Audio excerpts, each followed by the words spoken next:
haleluya abayawufika egameni labo. Haleluya. Wathi nawubabona ngezikhalo, anizubabona ngesuthi abazinxibileyo, anizubeva ngamazwi abawathethayo, anizababona ngezikhalo. So mhlawumbi uPetros wakho iziqhamo awayesele zikhile kule relationship yakhe noYesu. Jesus. Mhlawumbi ngenye imini uPetros wakhumbula uba ndakhe ndathi ndingumlobi wenhlanzi oneminyaka namava ekulobeni. Suka kwabakho kusuku ekwakungabambiseki inhlanzi ngabo. Kwakho indoda ethile eyathi kumphosa enzulwini. Ndathi ndawuphosa ndabambisa inkitha. Ndathi ndawube ndibambisa inkitha ndacaphela uba le ndoda ayifani namanye amadoda. Mhlawumbi uPetros had to reflect kwi-relationship yakhe noYesu, ekhumbula imini abathi besoyika ekuzeni kusa behamba ngenqanawa elwandle, kwavela uqhwithelo, inqanawa yazamazama namaza olwandle kwangathi bazawutshona. Bathi besoyika babona kukhubani ehamba phezu kwamanzi engatshoni, esiza ngakubo ekhwaza ngelizwe sithi ningoyiki, it is I, ningoyiki.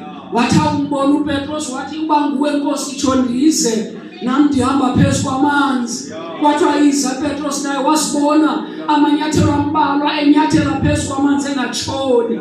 Wayene-experience noYesu.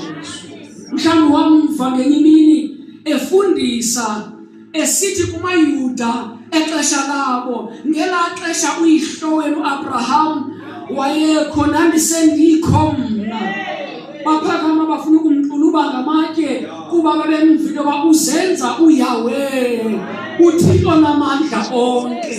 Besithi ngakunyenyelisa nje lo mfana ngoba thina simaze umntana kaMaria. So uPetros wayedrowa kuloo mava okumazi uba yena umntu lo akafani nabantu esasike sabazi.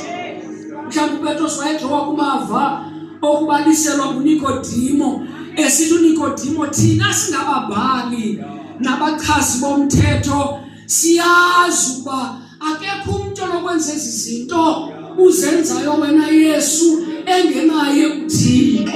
Noba sisukuxelelela ubala, noba ndiza kuwe ngobusuku ndixhethwa kuba ndisoyika oogxa bam, kodwa thina singababhali nabaphicotshi bezibhalo siyazi uba akekho umntu owenza imisebenzi enje engenaye uThixo. Mhlawumbi wayedrowa from God knowledge, baqonda ubana out of everything that we have experienced.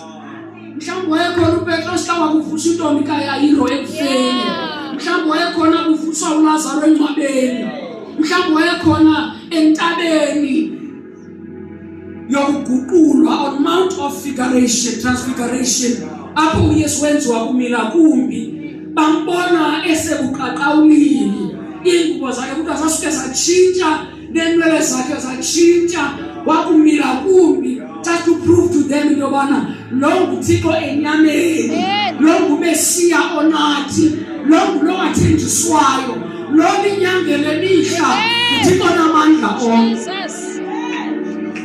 100% man, 100% God.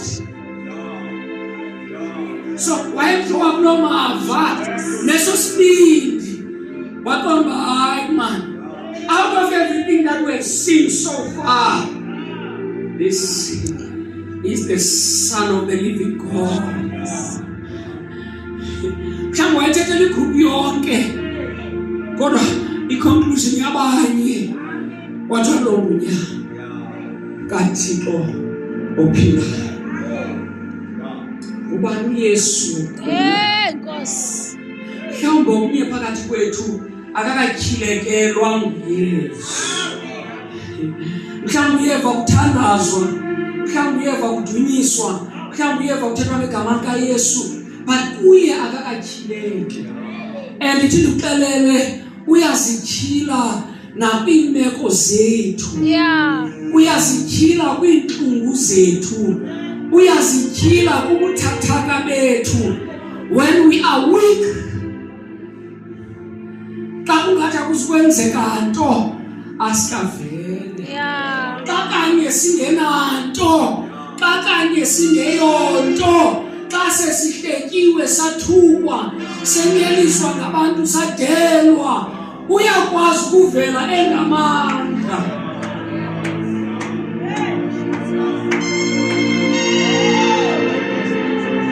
Ithi iBhayibhile xa ithetha ngaye, he is the present help in times of need.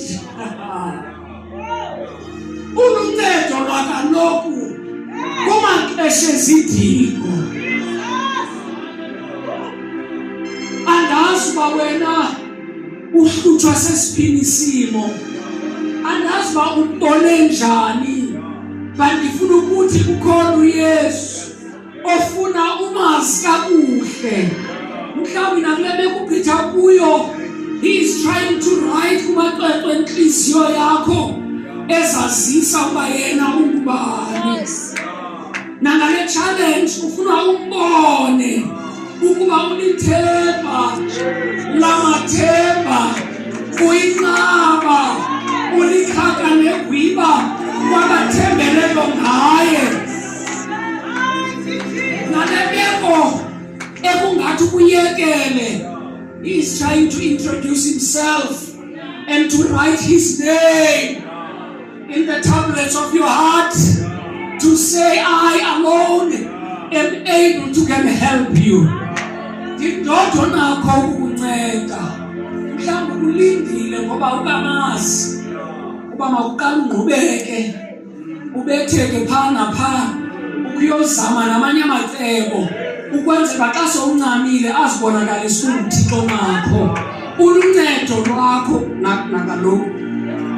Is the present help in times of need. Umazi njani wena? Bantwana kwethu siyamazi ezintlungwini, siyamazi phakathi kwentlupheko, siyamazi phakathi kwentswelo, siyamazi, simbonile sinceda kwimeko apho besicinge into yoba asinakuba nawuncedwa. Hallelujah. I'm here to say, allow him to introduce himself to you.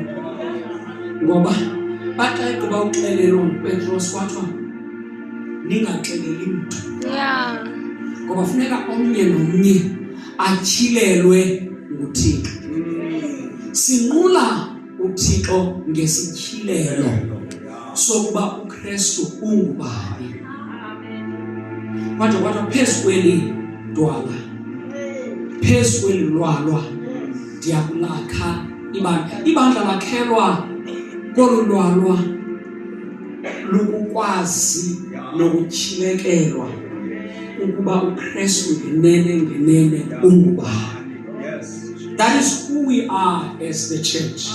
Sakhelwe kweso sityhilelo, and kulilishwa ukufumanisa ukuba abanye abakasifumani esi sityhilelo. But ndilapho ukuthi khawumlinde abhale kumacwecwe enhliziyo